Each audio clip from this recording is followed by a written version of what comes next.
அனைவருக்கும் வணக்கம். ஸ்மிருதி அகாடமியிலேருந்து உங்கள் தம்பையா பேசுகிறேன்.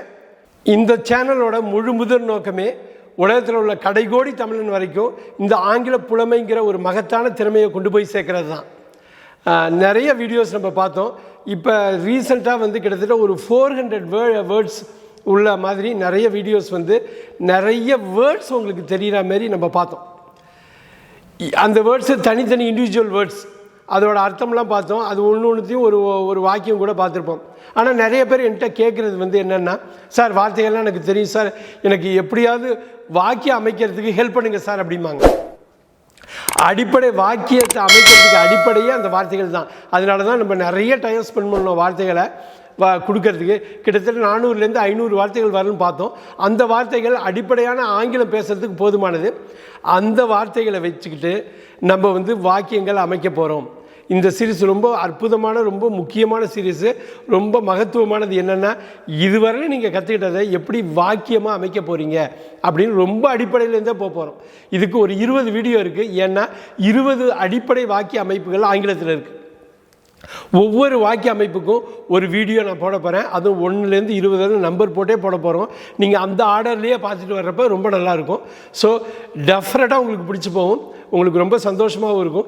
இவ்வளோ ஈஸியாக அப்படின்னு கூட தோணும். ஃபஸ்ட்டு நம்மளுடைய இந்த 20 வாக்கிய அமைப்பில் முதல் வாக்கிய அமைப்பு, முதல் வீடியோ, முதல் காணொலிக்குள்ளே நம்ம போகலாம். அனைவருக்கும் வணக்கம். இதுதான் முதல் வாக்கிய அமைப்பு. மொத்தம் 20 வாக்கிய அமைப்புகள் ஆங்கிலத்தில் இருக்குது.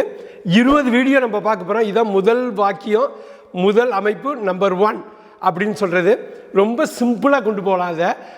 ஆனால் நீங்கள் முழுவதுமாக பார்த்தா மட்டும்தான் இது உங்களுக்கு முழுசாக புரியும். ஏன்னா முதல் வாக்கிய அமைப்பு ஒரு சிம்பிளாக ஒரு உதாரணம் சொல்கிறேன். I write a letter. எதுவுமே நீங்கள் பயந்துக்க வேண்டாம், ரொம்ப சிம்பிளாக போகலாம். ஐ ரைட் எ லெட்டர். நான் ஒரு கடிதம் எழுதுகிறேன். இப்போ பார்க்கலாம், நீங்கள் ஐ ரைட் எ லெட்டர்னு சொன்னார், நான் ஒரு கடிதம் எழுதுகிறேன்னு சொல்கிறாரு. அப்படின்னா இங்கிலீஷில் ஐ ரைட் எ லெட்டருங்கிறது லெட்டர் கடைசியாக இருக்குதுங்களா? ஆனால் தமிழ் படுத்துகிறப்ப அது நடுவில் வருது பாருங்கள், நான் ஒரு கடிதம் எழுதுகிறேன். இன்னொன்று கவனிச்சிக்கலாம், இந்த ரைட் அப்படிங்கிறது ஐ ரைட் அப்படின்னு உடனே ஐக்கு பக்கத்தில் வந்துச்சு, நான் கடிதம் எழுதுகிறேன். ஆனால் ஐ ரைட்டுன்னு முன்னாடி வந்தது, தமிழில் எழுதுகிறேன் கடைசியாக போகுது. இது ரொம்ப அடிப்படையான வித்தியாசங்க. நீங்கள் கடைசி வரலையும் எல்லா 20 வீடியோலையும் இது தொடர்ந்துக்கிட்டே இருக்கும். திருப்பி சொல்கிறேன், ஐ ரைட் எ லெட்டர். நான் ஒரு கடிதம் எழுதுகிறேன். ஏன்னா உங்களுக்கு ரொம்ப தேவைப்படுறது என்னென்னா, லெட்டர்னால் உங்களுக்கு என்னென்னு தெரியும், ஏன்னா என்னென்னு தெரியும், ரைட்னா என்னென்னு தெரியும், ஐன்னு என்னென்னு தெரியும். கிட்டத்தட்ட 500 வேர்ட்ஸ் பார்த்துட்டோம். அந்த 500ல் இது எல்லா வார்த்தையும் வந்தது தான். ஆனால் இது வாக்கியத்தில் அமைக்கிறதுங்கிறது ஒரு பெரிய சவால். ஏன் அது சவால்னால், அந்த அமைப்பு தெரிஞ்சிட்டா ஈஸியாக போயிடும். அந்த அமைப்பை தெரிய வைக்கிறதுக்கு தான் இந்த 20 வீடியோவும். இந்த முதல் வீடியோவை இன்னும் கவனமாக நீங்கள் பார்த்தீங்கன்னா, தமிழோட வாக்கிய அமைப்புக்கும் ஆங்கிலத்தோட வாக்கிய அமைப்புக்கும் நான் சொன்ன மாதிரி ஒரு மாற்றம் இருக்குது, பெரிய மாற்றம் இருக்குது. என்னென்னா, செயல் வார்த்தைன்னு சொல்கிற இந்த வினைச்சொல் இருக்கிற லொக்கேஷன் வேறு. அந்த லொக்கேஷன் அது மட்டும் பார்த்துங்க, வினைச்சொல் வினைச்சொல் வினைச்சொல்னு சொல்லிக்கிட்டே இருப்பேன். செயல் வார்த்தை செயல் வார்த்தை செயல் வார்த்தைன்னு சொல்லிக்கிட்டே இருப்பேன். 100 செயல் வார்த்தை கூட நம்ம ஒரு வீடியோவில் பார்த்துருக்கோம். இந்த செயல் வார்த்தை ரொம்ப கடைசியில் போய்டும். தமிழில் கடைசியில் இருக்கும். ஆனால் ஆங்கிலத்தில் ரொம்ப ரொம்ப முன்னாடி வந்துடும். சப்ஜெக்ட்டுக்கு பக்கத்துலேயே ரொம்ப முன்னாடி வந்துடும். அதை மட்டும் ஞாபகம் வச்சுக்கோங்க. நான் ஒரு கடிதம் எழுதுகிறேன். இந்த எழுதுகிறேன் கடைசியாக போச்சு பார்த்தீங்களா? ஆனால் இங்கிலீஷில் ஐ ரைட் எ லெட்டர், ஐக்கு பக்கத்துலேயே வந்துச்சு பாருங்கள். ரைட்டுங்கிறது எழுதுறது. இந்த செயல் வார்த்தையை பற்றி நிறைய இந்த காணொலியும் சரி, அடுத்த 19 காணொலிலையும் நம்ம பார்க்க போகிறோம். எகைன் செயல் வார்த்தை தான் ரொம்ப ரொம்ப முக்கியம். வாக்கியத்தில் ஒரே ஒரு வார்த்தை தான் இருக்குன்னா, செயல் வார்த்தை மட்டும் இருந்தால் போதும், அது வாக்கியமாக மாறிடும். அதை பற்றியும் நம்ம பேசுவோம். இப்போ ஐ ரைட் எ லெட்டர். இதில் செயல் வார்த்தைன்னு நான் சொல்கிறது ரைட், சப்ஜெக்ட் அப்படின்னு சொல்கிறது ஐ, ஆப்ஜெக்ட் அப்படின்னு சொல்கிறது எ லெட்டர். உங்களுக்கு என்ன வேணும்னா, சப்ஜெக்டும் வேர்பு, அதாவது இந்த சப்ஜெக்டும் செயல் வார்த்தையும் இருந்தால் போதும், ஒரு வாக்கியத்தை நீங்கள் அடிப்படையில் ஆரம்பிச்சிடலாம். இப்போ பாருங்கள், ஐ ரைட் எ லெட்டர் இப்படியே கொண்டு போவோம். ஒரு 7 வார்த்தை நீங்கள் அடிப்படையில் ஒவ்வொரு வாக்கியத்தை அமைக்கணும்னா ஒரு 7 வார்த்தை ரொம்ப ஈஸியாக நீங்கள் தெரிஞ்சு வச்சுக்கணும். I, we, you, he, she, it, they. So அந்த 7 நாட்கள் மாரி படம் சொல்லுவாங்களே, அந்த 7 நாட்கள் மாரி அந்த 7 வார்த்தைகள் கட்டாயமாக தெரியணும். ஏன் தெரியணும் தெரியுங்களா? ஒவ்வொரு வாக்கியமும் நீங்கள் திடீர்னு ஒன்று பேசணும், ஒரு வாக்கியத்தில் பேசணும்னு நினைக்கிறீங்க. ஆனால் வந்து எப்படி ஆரம்பிக்கிறதுன்னு தெரியல, அந்த வாக்கியத்தை எப்படி ஆரம்பிக்கிறதுன்னு தெரியல. இந்த 7 வார்த்தையில் ஒரு வார்த்தையை நினச்சிக்கிட்டா போதுங்க. அந்த வார்த்தை என்னங்க? I, we, you, he, she, it, they. இந்த 7 வார்த்தைகள் என்ன இருக்குன்னா ஒன்றும் கிடையாது. நான், நீ, நீங்கள், அவன், அவள், அது, அவர்கள். இது ஏதோ ஒன்று வச்சு தான் நீங்கள் பேச போகிறீங்க. அந்த 7 வார்த்தை போதும். இப்போ நான் சொன்னேன் இல்லைங்களா, ஐ ரைட் எ லெட்டர். இந்த 7 வார்த்தையும் கொண்டு வரலாமா? I write a letter. கவனிச்சுங்க, ரைட் எ லெட்டர், WRITE. அதுதான் ரொம்ப ஹார்ட்டு. இந்த வாக்கியத்தோட இதயமே அதுதான், இருதயமே அதுதான். Okay, I write a letter, we write a letter, you write a letter. இன்னொரு வாட்டி யூ சொல்ல போகிறேன். யூ ரைட் எ லெட்டர், ஒரு காரணத்துக்காக சொல்கிறேன் 2 வாட்டி. ஹீ ரைட்ஸ் எ லெட்டர், பாருங்கள் மாறுது. He writes a letter, she writes a letter, it writes a letter, they write a letter. இன்னும் ஒரு முறை சொல்கிறேன். I write a letter, we write a letter, you write a letter, you write a letter, he writes a letter, she writes a letter, it writes a letter, they write a letter. அப்படியே நான் தமிழ் படுத்துகிறேன், அந்த order கூட மாற்றாமல் கவனிங்க. நான் ஒரு கடிதம் எழுதுகிறேன், நாங்கள் ஒரு கடிதம் எழுதுகிறோம், நீ ஒரு கடிதம் எழுதுகிறாய், நீங்கள் ஒரு கடிதம் எழுதுகிறீர்கள், அவன் ஒரு கடிதம் எழுதுகிறான், அவள் ஒரு கடிதம் எழுதுகிறாள், அது ஒரு கடிதம் எழுதுகிறது, அவர்கள் ஒரு கடிதம் எழுதுகிறார்கள். இந்த 7 வாக்கியம் பார்த்துருப்பீங்க. டெக்னிக்கலாக 8 வாக்கியங்கள், 7 இல்லை, இது 8. ஏன்னா 2 வாட்டி யூ போட்டிருக்கேன். ஏன் போட்டேன்னா ஆங்கிலத்தில் யூ, நீ அப்படின்னாலும் யூ தான், நீங்கள் அப்படின்னாலும் யூ தான். தமிழ் மாரி ரொம்ப மரியாதையாக வாங்க, வா அப்படின்னு ஒரு வாங்க அப்படிங்கிறதுக்கும் நீங்கன்னு 2 விதமாக இருக்கும். அப்படி ஆங்கிலத்தில் இல்லை. யூனா நீனும் சரி நீங்களும் சரி, அந்த தன்மை பன்மை ஒருமை பன்மை 2 இருக்கணுங்கிறதுக்காக, சிங்குலர் ப்ளூரல் இருக்கணுங்கிறதுக்காக நான் 2 வாட்டி சொன்னேன். ஒன்று வந்து ஒருமை, இன்னொன்று வந்து பன்மை. எகெயின் நம்மளோட மெயின் டாபிக் வரும். ஒரு 7-8 வாக்கியம் இப்போ பேசிட்டோம். எப்படி பேசணும்? சப்ஜெக்ட் ஐ போட்டோம், எ லெட்டர்னு ஒரு கடிதம் போட்டோம், ஆப்ஜெக்ட் போட்டோம், நடுவில் ரைட் மட்டும் போட்டோம். இந்த ரைட்டில் 7 வார்த்தைகள் சொன்னோம். என்னென்ன வார்த்தை? I, we, you, he, she, it, they. இதை வச்சு 7 வாக்கியங்களை அற்புதமாக பண்ணோம். 7 + 1 8ன்னு சொல்லாமா? 8 வாக்கியங்களை அற்புதமாக பண்ணோம். இதுதான் உயிர் நாடி. இருந்த 20 அடுத்து வரப்போகிற 19 காணொலியிலையும் இந்த 7 வார்த்தை இருக்கும்.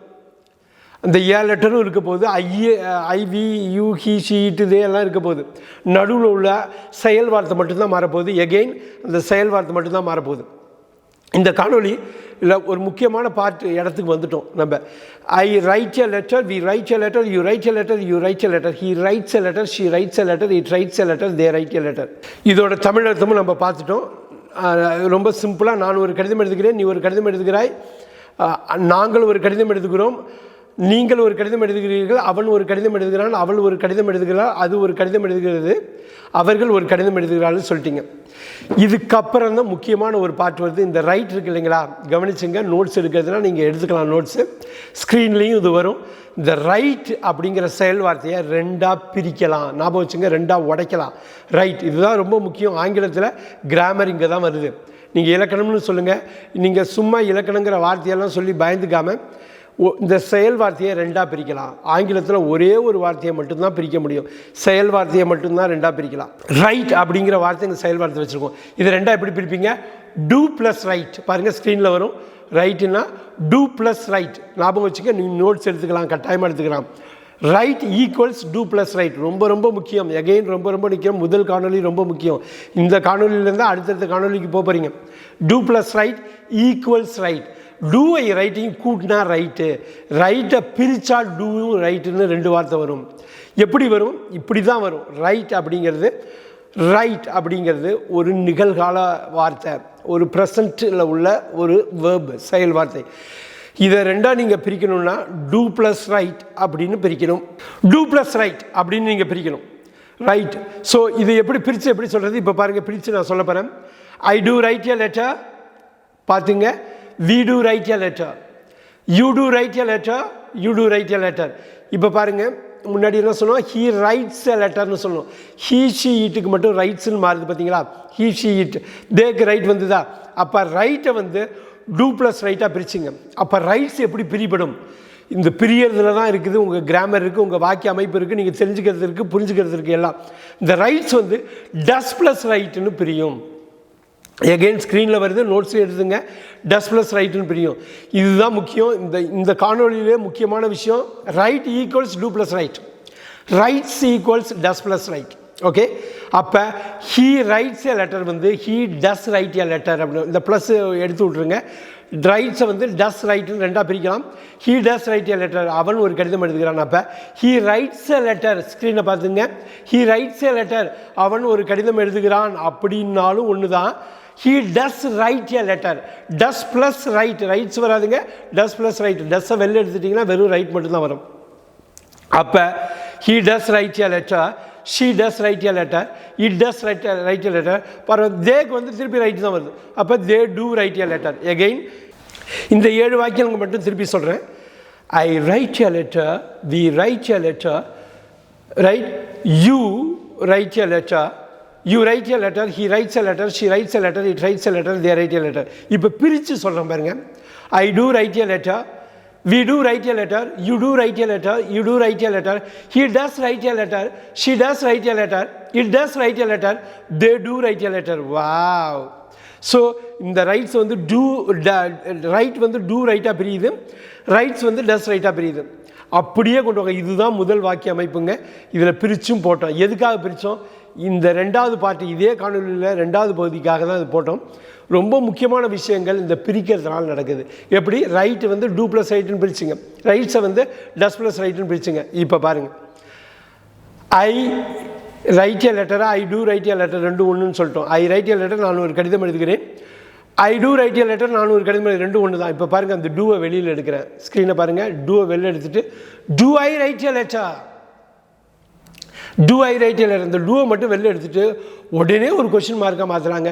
நான் ஒரு கடிதம் எழுதுகிறேனா, நான் ஒரு கடிதம் எழுதுகிறேனா, நான் ஒரு கடிதம் எழுதுகிறேன். நானே ஒரு கேள்வி கேட்குறேன், நான் கேட்டேனா, நான் கேட்குறேனா அப்படின்னு சொல்கிறாங்க இல்லையா. நான் ஒரு கடிதம் எழுதுகிறேனா, அந்த டூவை வெளியில் எடுத்திங்கன்னா அப்படியே கேள்வியாக மாறிவிடுங்க. Do I write a letter, இதே நிகழ்காலம். இப்போ முதல் காணொலி வந்து இப்போ ரொம்ப தைரியமாக நான் சொல்லாங்க, இது நிகழ்காலம், இப்போ நடக்கிற ஒரு விஷயத்தை பற்றி பேசுகிறது. ஐ ரைட் எ லெட்டர், நான் ஒரு கடிதம் எழுதுகிறேன். இப்போ ஐ டூ ரைட் எ லெட்டர்னால் நான் ஒரு கடிதம் எழுதுகிறேன். இப்போ கொண்டு வந்துட்டேன் பார்த்தீங்களா. Do I write a letter, டூவை வெளில எடுத்துட்டு நான் ஒரு கடிதம் எழுதுகிறேனா.